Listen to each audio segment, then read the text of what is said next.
hear people with the ear of heart।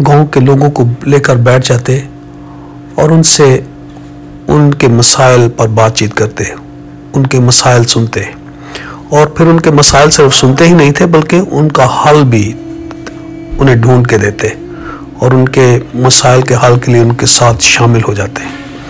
جیسے کسانوں کی جو مشکلات ہوتی ہیں، وہ کھاد، بیج اور ان کے گھروں کے مسائل، بشپ جی انہیں کھاد اور بیج مہیا کرنے کے لیے ہمیشہ تیار رہتے۔ خادم نہیں مرتا،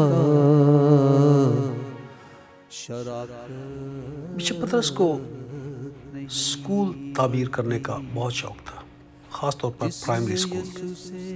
فادر عنایت برنارڈ ایک دن مجھے بتا رہے تھے کہ ایک دفعہ وہ بشپ پطرس کے ہمراہ 33 چاک میں میاں چنو میں یوتھ میٹنگ کے لیے آئے، تو بشپ جی کہہ رہے تھے کہ ہمارا ان پڑھ جو شخص ہے وہ کم سے کم 10ویں پڑھا ہونا چاہیے۔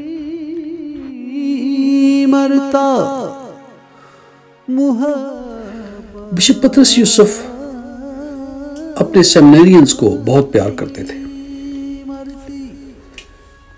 جب سیمنیرین وہاں بشپ ہاؤس میں چھٹیوں کے لیے آتے تو بشپ پطرس انہیں کئی دن تک اپنے پاس رکھتے، ان کے ساتھ کھانا کھاتے، ان کے ساتھ وقت گزارتے اور انہیں پڑھاتے۔ اور دن کے آخر میں جب ہم دعا کے لیے اکٹھے ہوتے تو بشپ جی ہمیں اس دوران بڑی دانائی سے بھری ہوئی باتیں بتاتے۔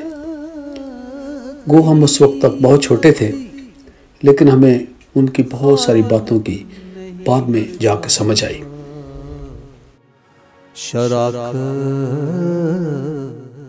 بچیوں کی تعلیم میں بشپ پطرس کی بہت دلچسپی تھی۔ ایک دفعہ مجھے یاد ہے کہ ملتان میں سسٹرز نے بشپ جی کو کہا کہ اگر ہمارے پاس بس ہو تو ہم جمیل آباد، رضا آباد اور دوسرے بہت سے علاقوں سے غریب بچوں کو اس بس میں لا کر تعلیم دے سکتے ہیں۔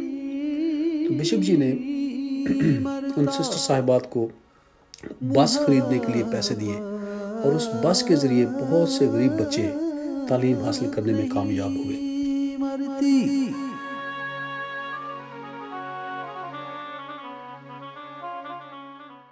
Empowerment of the community bishop ji کا ایک بہت بڑا نصب العین تھا۔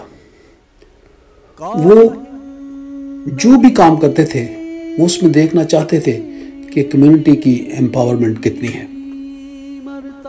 اس لیے وہ چھوٹے کاموں سے لے کر بڑے کاموں تک غریبوں کے لیے کرنے کے لیے تیار ہوتے تھے۔ یعنی گاؤں میں لوگوں کو مرغیاں خرید کے دینا، گدا گاڑی جیسے پروجیکٹ شروع کیے تاکہ لوگ اپنے پاؤں پر کھڑے ہوں۔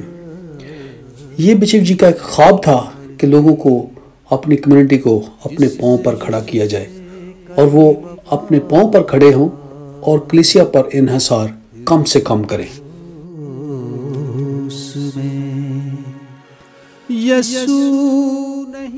بشپ جوزف کٹس، جو اب کارڈینل جوزف کٹس ہیں، وہ ایک دفعہ بتاتے ہیں کہ جب بشپ پطرس اور وہ روم میں پڑھتے تھے، جب یہ دونوں کاہن تھے، تو ایک دن بشپ پطرس کے کمرے کی لائٹ آن تھی اور یہ رات دیر تک اپنے کمرے میں واپس نہ آئے، اور بشپ جوزف کٹس پریشان ہونا شروع ہو گئے کہ ان کے کمرے کی لائٹ بند ہے اور میں جب دروازہ کھٹکھٹاتا ہوں تو یہ دروازہ بھی نہیں کھولتے۔